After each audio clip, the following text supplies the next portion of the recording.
Sometimes the most powerful lie is the one people carry with them long after the war is over. Spring, 1945. The rain had stopped less than an hour earlier, leaving small pools of water across the gravel yard outside the processing center. The air smelled of wet wood, soap, and earth. Anna Weiss stood among a group of German women near a plain brick building at the edge of the camp. She was 24 years old, a former nurse from Dresden, and at that moment she could feel her heartbeat in her throat. Nobody spoke. Nobody needed to. Fear had a way of filling empty space. Above the entrance hung a simple sign, painted in white letters. Showers. Anna stared at it, as if the word itself carried danger. Around her, the women shifted their weight quietly. Some folded their arms. Others looked at the ground. One woman rubbed her wedding ring over and over with her thumb. Another stared at the closed door without blinking.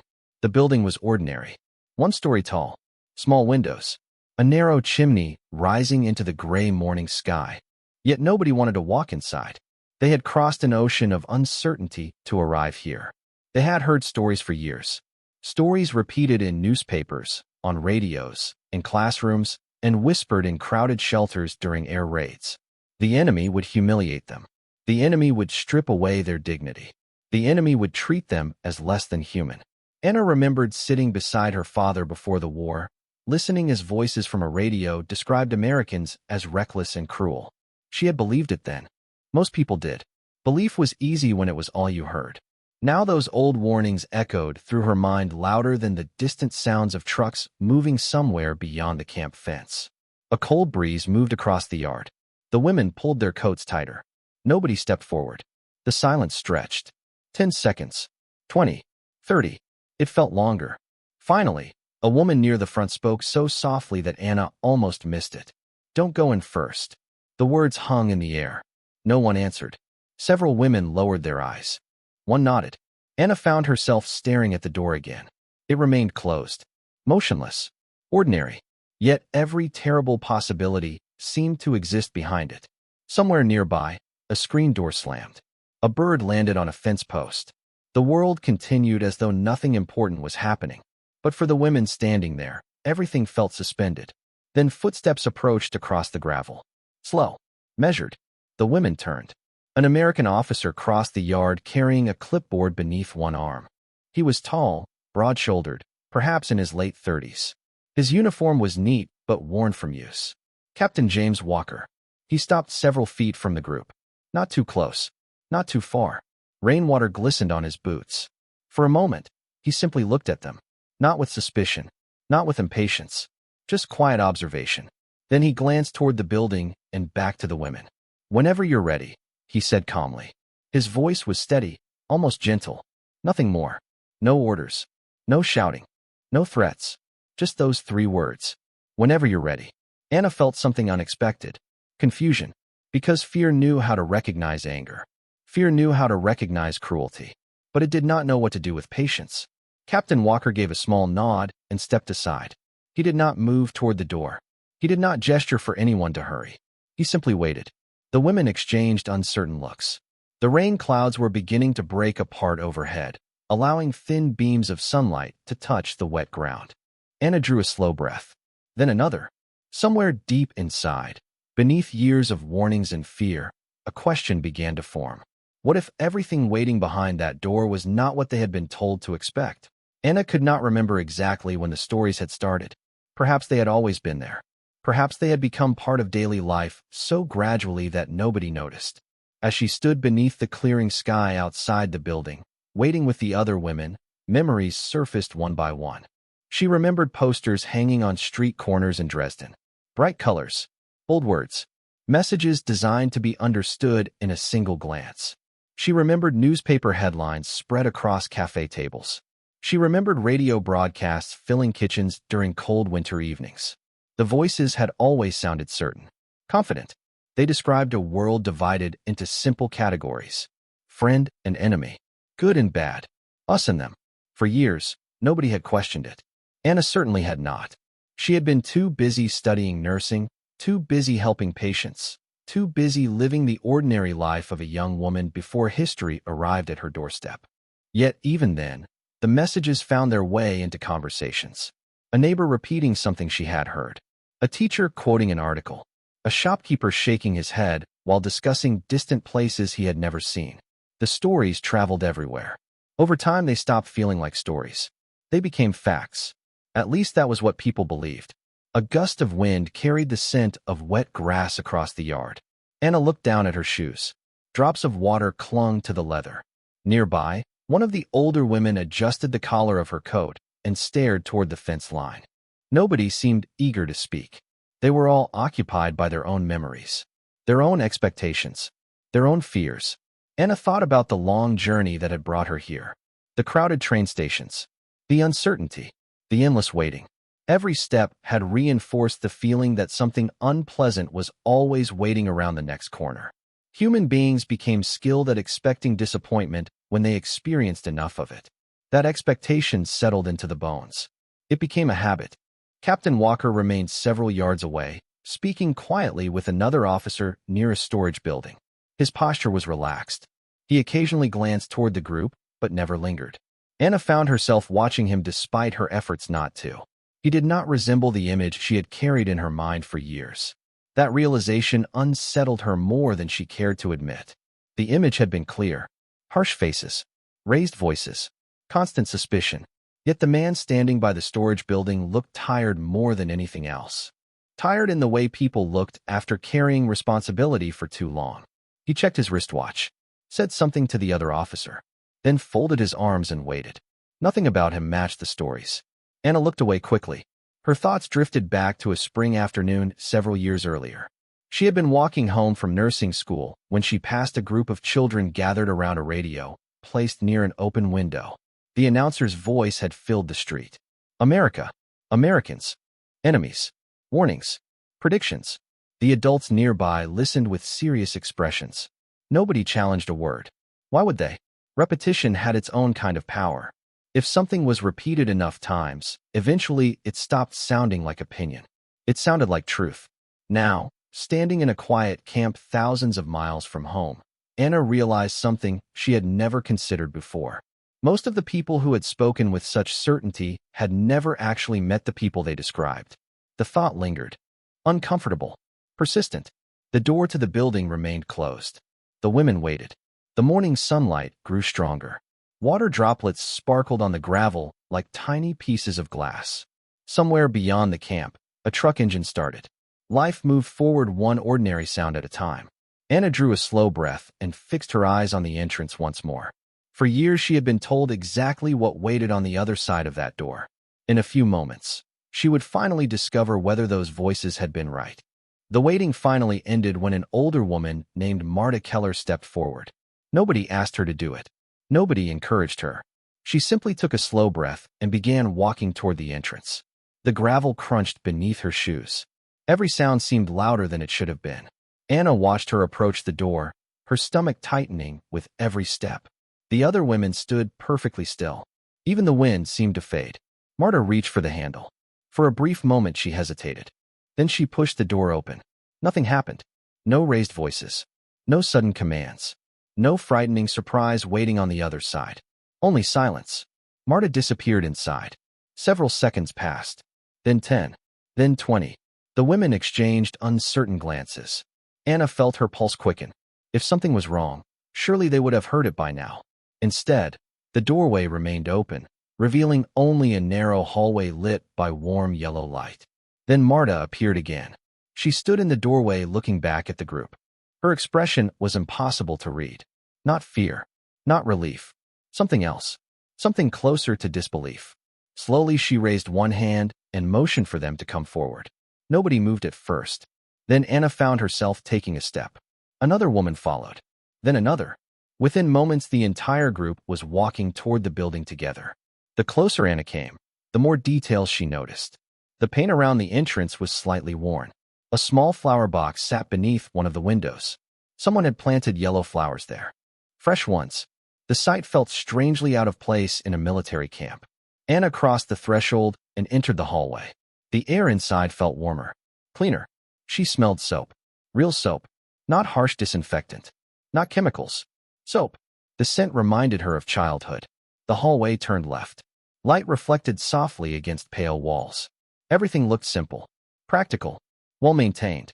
The women moved quietly, almost cautiously, as though afraid the scene might suddenly change.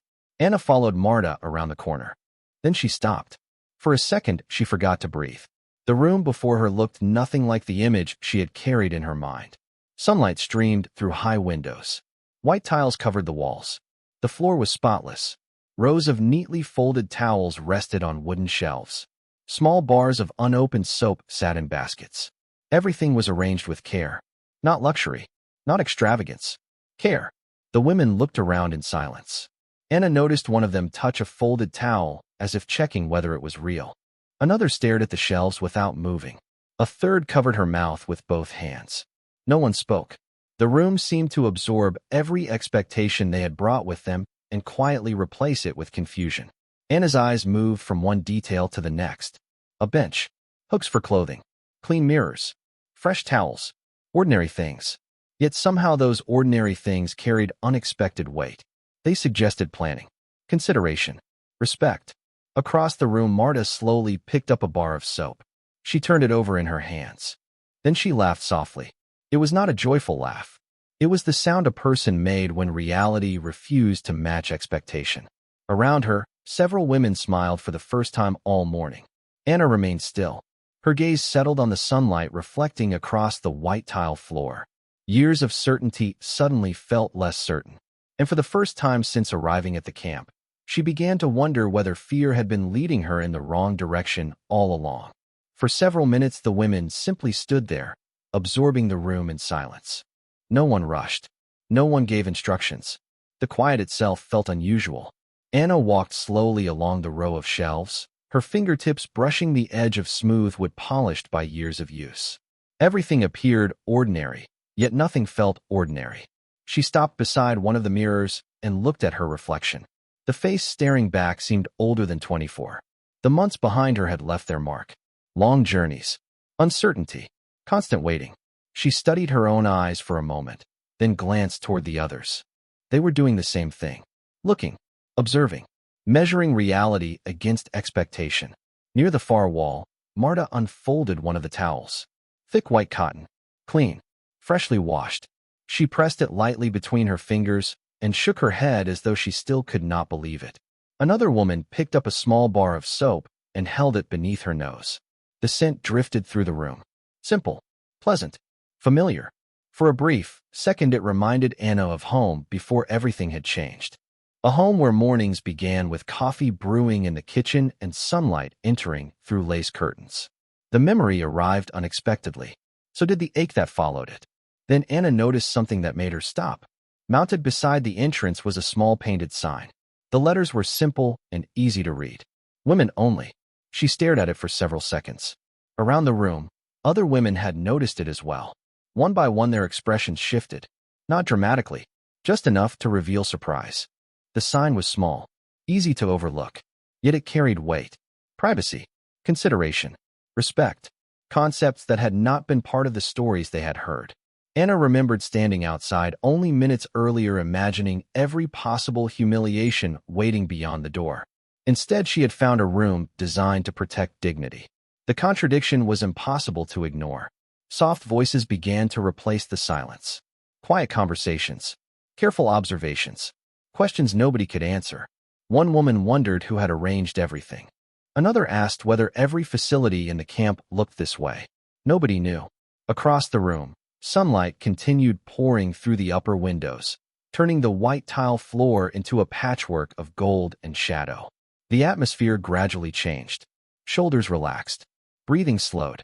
Fear did not disappear entirely, but it loosened its grip. Then the door opened briefly. Several heads turned at once. Captain James Walker appeared in the hallway outside.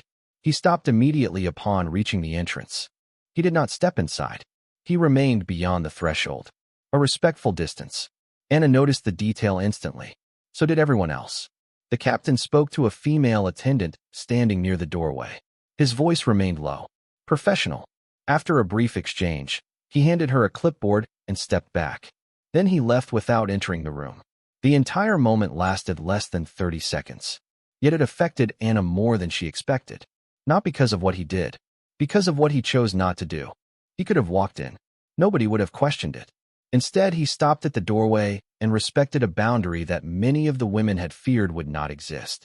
Anna watched the empty entrance after he disappeared down the hallway. The room felt exactly the same as before. Warm, quiet, ordinary. Yet something inside her had shifted. Not completely.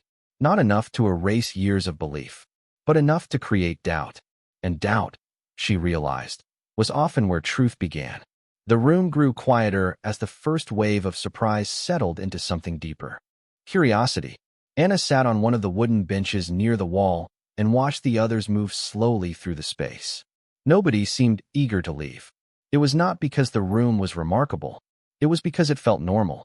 And normal had become rare. One woman carefully folded her towel after using it, as though returning a borrowed gift. Another stood in front of a mirror adjusting a loose strand of hair. The simple act appeared almost ceremonial. Across the room, Marta Keller smiled faintly while speaking with a younger woman from Hamburg. Their conversation drifted through the warm air in soft fragments. Ordinary voices. Ordinary concerns. For the first time in months, the atmosphere felt untouched by fear. Anna leaned back and looked toward the high windows. The sunlight had shifted. Bright beams stretched across the floor, illuminating tiny particles floating through the air. Dust, light, silence. She remembered hospital wards before the war where mornings began exactly this way. Nurses preparing supplies, patients waking slowly.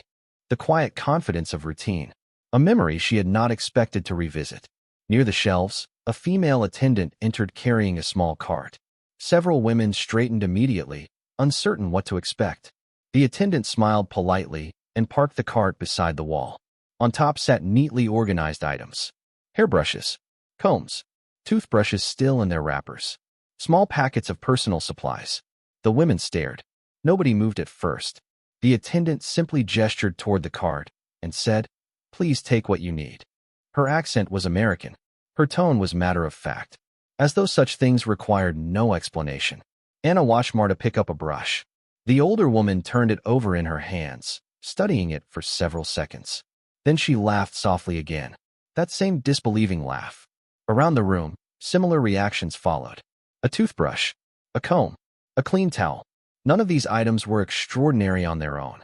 Yet together they created a message stronger than any speech. Someone had thought about the people using this room. Someone had planned for their comfort. Someone had decided they mattered. Anna rose from the bench and approached the cart. She selected a simple wooden comb. Nothing fancy, just smooth wood and fine teeth. She held it in her hand longer than necessary. It felt surprisingly solid. Real. Nearby, one of the younger women suddenly wiped her eyes. Nobody asked why. Nobody needed to. The reason was visible all around them. Sometimes relief arrived quietly, not through dramatic gestures or life-changing announcements. Sometimes it arrived in the form of small details. A clean towel, a warm room, a comb waiting on a shelf. Anna looked down at the object in her hand and felt another piece of certainty loosen inside her. The story she had carried for years depended upon distance. Distance allowed fear to grow. Distance allowed assumptions to survive. But reality had a way of challenging both. She glanced toward the doorway once more. Outside, beyond the walls of the building, the camp remained exactly as it had been an hour earlier. Yet something had changed. Not the place, not the people around her. The change had begun somewhere much harder to see. Inside her own mind. Later that afternoon, the women were guided back outside into the soft warmth of the spring sun. The rain clouds had completely disappeared, leaving a wide blue sky stretched above the camp. Anna walked slowly with the others along a gravel path lined with freshly cut grass. Everything looked different now, not because the camp had changed, but because she was noticing details she had ignored before. A maintenance worker repaired a wooden fence near one of the storage buildings. Two soldiers unloaded crates from a truck while laughing about something she could not hear. Laundry moved gently in the breeze behind a service building. Ordinary scenes. Ordinary people. The kind of scenes that rarely appeared in stories designed to create fear. As the group approached a small administration building, Anna noticed Captain James Walker standing near the entrance reviewing paperwork. Several officers moved in and out of the doorway, but he remained focused on the documents in his hands. There was nothing dramatic about him. No grand gestures. No speeches. Yet that made him more difficult to understand.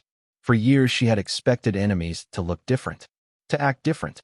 Reality continued refusing to cooperate with those expectations. As the women passed, Walker looked up briefly. His eyes moved across the group, making sure everyone was present. Then he offered a simple nod. Nothing more. No performance. No attempt to impress anyone. He returned to his paperwork almost immediately. Anna found herself thinking about that long after they continued walking. Nearby, Marta Keller seemed lost in similar thoughts. The older woman carried her folded towel beneath one arm even though she no longer needed it. Perhaps she simply was not ready to let go of the reminder. Several of the women began talking quietly among themselves. Their conversations shared a common theme. Questions. Why had the room been prepared so carefully? Why had privacy mattered? Why had the staff treated them with such courtesy? Nobody had answers. Yet nobody dismissed the questions either. That alone felt significant. Earlier that morning, many of them had arrived carrying certainty. Now certainty was becoming harder to find. Anna sat on a wooden bench near the barracks and watched the afternoon light stretch across the campgrounds. The shadows grew longer. Somewhere a radio played softly from an open window. The melody drifted through the air before disappearing again. She thought about all the assumptions she had inherited without examining them. Assumptions built from repetition rather than experience. Assumptions that had survived simply because they had never been tested. Now they were being tested, one small detail at a time. A clean towel, a respectful boundary, a comb resting on a cart, a quiet nod from an officer who expected nothing in return. None of those things seemed important on their own. Together, they formed something much larger. As the afternoon sun settled lower in the sky, Anna realized that the strongest walls were not always built from stone or steel. Sometimes they were built from ideas. And for the first time, she could feel tiny cracks beginning to appear. That evening, the camp settled into a slower rhythm. The sun drifted toward the horizon, painting the sky in shades of gold and pale orange. Long shadows stretched across the open ground between the barracks. Anna sat on the wooden steps outside her building with the small comb still tucked inside her coat pocket. Around her, conversations rose and faded like gentle waves. The women spoke more freely now. Not loudly, not joyfully, but with a cautious openness that had not existed that morning. Marta Keller sat nearby holding a tin cup of coffee. Steam curled upward into the cooling air. She stared toward the distant tree line for several moments before speaking. I spent 3 years believing I understood this country, she said quietly. Nobody answered right away. Several women looked down at their cups. Others watched the sunset. Eventually, a younger woman shook her head. I thought I understood it too. The conversation drifted into silence again. Nobody seemed eager to defend old certainties anymore. The day had taken too much from them. Or perhaps it had given them too much. Anna was not sure which. A bell sounded somewhere near the administration building. The clear tone echoed briefly across the camp before fading into the evening air. Nearby, several American soldiers crossed the yard carrying supplies toward a storage shed. They moved with the familiar weariness of people finishing a long day of work. One of them paused to help another adjust the weight of a crate. Then they continued walking. Simple gestures. Small moments. Yet Anna found herself noticing them now. Not because they were extraordinary. Because they were human. The realization lingered. For years she had viewed entire nations as ideas. Labels. Symbols. Enemies. It was easier that way. Simpler. But reality was proving more complicated. Reality had faces. Voices. Habits. People carrying crates at the end of a workday. People planting flowers beneath windows. People remembering to place towels on shelves. The evening breeze carried the scent of freshly cut grass through the camp. Somewhere beyond the barracks, a radio played a soft American song. Anna did not recognize the melody, but she listened anyway. The notes floated through the fading light and disappeared into the distance. Beside her, Marta suddenly wiped her eyes. Not dramatically, just a quick motion with the corner of her sleeve. Anna noticed, but said nothing. After a moment, Marta smiled. I kept waiting for the catch, she admitted. The moment when everything would become what we expected. Several women nodded. They understood exactly what she meant. They had all been waiting for it. The hidden cruelty, the deception, the proof that their fears had been justified. Yet the day continued moving in the opposite direction. Anna looked toward the darkening sky. One star had already appeared above the horizon. Then another. For the first time in a very long while, she felt something unfamiliar. It was not trust. Trust required time. It was not certainty. Certainty had become difficult. It was something quieter. A willingness to reconsider. A willingness to admit that reality might be larger than the stories people told about it. As darkness slowly settled over the camp, Anna slipped the wooden comb from her pocket and turned it over in her hands. Such a small object. Yet somehow it had become a reminder that truth rarely arrived through grand declarations. More often it appeared in ordinary moments, waiting for someone brave enough to notice. The next morning arrived cool and clear. A thin layer of mist hovered above the grass before the rising sun slowly pulled it away. Anna woke earlier than usual and stepped outside the barracks carrying a tin cup of coffee. The camp was quiet. A few workers moved between buildings. Somewhere in the distance, a truck engine started and then faded again. She sat alone on a wooden bench and watched the day begin. The events of the previous afternoon remained fresh in her mind, not because they had been dramatic, because they had been ordinary. Ordinary in ways she had never expected. She was still thinking about it when she noticed Captain James Walker crossing the yard toward the administration building. His pace was unhurried. A folder rested beneath one arm. He looked exactly as he had the day before. Focused, calm, predictable. For reasons she could not fully explain, Anna stood and walked toward the path he was following. She had not planned to speak. Yet when she found herself only a few feet away, the words arrived on their own. Captain Walker. He stopped immediately and turned toward her. "Good morning," he said. His voice carried the same steady tone she remembered. Anna hesitated. For a moment she considered saying nothing at all. Then she looked directly at him. "May I ask you something?" Walker nodded. "Of course." The morning breeze moved through the trees surrounding the camp. Somewhere nearby, a screen door opened and closed. Anna searched for the right words. The question felt larger than she intended. Larger than the two of them standing on a gravel path beneath a bright spring sky. Finally she spoke. "Were we told the truth?" Walker did not answer right away. He looked toward the horizon for a moment, as though considering something carefully. Then his eyes returned to hers. "About what?" he asked gently. Anna glanced toward the camp buildings. "About all of this. About Americans. About what we should expect." Silence settled between them. Not uncomfortable silence. Thoughtful silence. Walker shifted the folder slightly beneath his arm. When he finally spoke, his voice remained quiet. "War teaches many things," he said. "Some of them are true. Some are not." Anna waited. He continued. "People are often told stories about one another during difficult times. Stories make fear easier. They make complicated things feel simple." A breeze carried the scent of fresh earth across the path. Anna listened without interrupting. Walker offered a small smile. Not triumphant. Not judgmental, simply understanding. The problem is that people are rarely as simple as the stories. For several seconds, neither of them spoke. The camp continued waking around them. Workers crossed the yard. Birds moved between the trees. Somewhere a radio crackled to life. Ordinary sounds.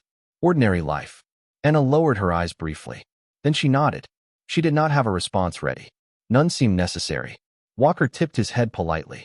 "Have a good morning, Miss Weiss." Then he continued toward the administration building. Anna remained where she was, watching him disappear through the doorway. The conversation had lasted less than 2 minutes. No speeches, no lectures. Yet as she stood beneath the brightening sky, she realized that one simple sentence had done more than challenge an old belief. It had forced her to examine how that belief had been built in the first place. Years later, Anna Weiss would struggle to remember the name of the camp. Memory worked that way. Certain details faded first. Dates disappeared. Buildings blurred together. Faces became difficult to place. Entire seasons vanished into the distance. Yet some moments remained untouched by time. They stayed sharp long after everything else had softened. On quiet evenings, she would sometimes find herself thinking about that spring morning in America. Not because it had changed the world. Not because it had ended a war. But because it had changed something inside her. By the early 1950s, Anna had rebuilt a peaceful life. The years moved forward as years always do. New routines replaced old uncertainties. Streets once damaged had been repaired. Children played where silence had once lived. Shops reopened. Gardens returned.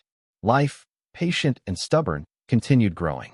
One afternoon, she opened a drawer in her home and found an old wooden comb resting beneath a stack of folded papers. She picked it up and smiled. The wood had darkened with age. The edges showed signs of use. It was an ordinary object, worth almost nothing.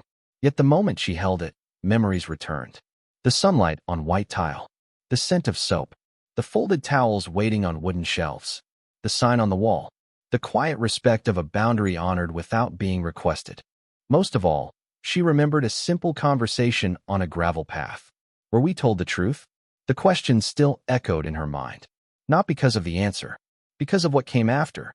The realization that truth was rarely found inside slogans, rarely found inside speeches, rarely found inside stories designed to make entire groups of people seem identical.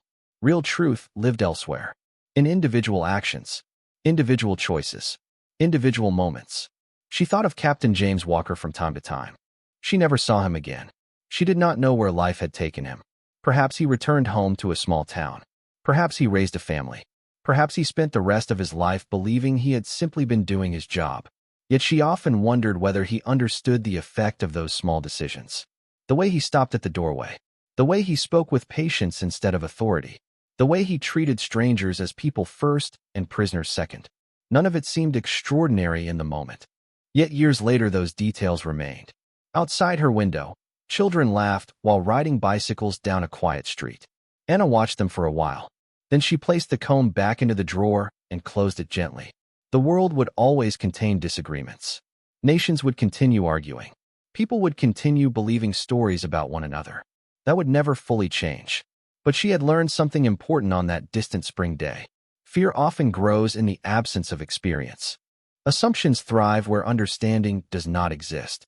And sometimes the strongest lie can survive for years until it meets a simple act of human decency. Anna looked toward the fading evening light and smiled to herself. She no longer remembered the exact words written on every poster she had once believed.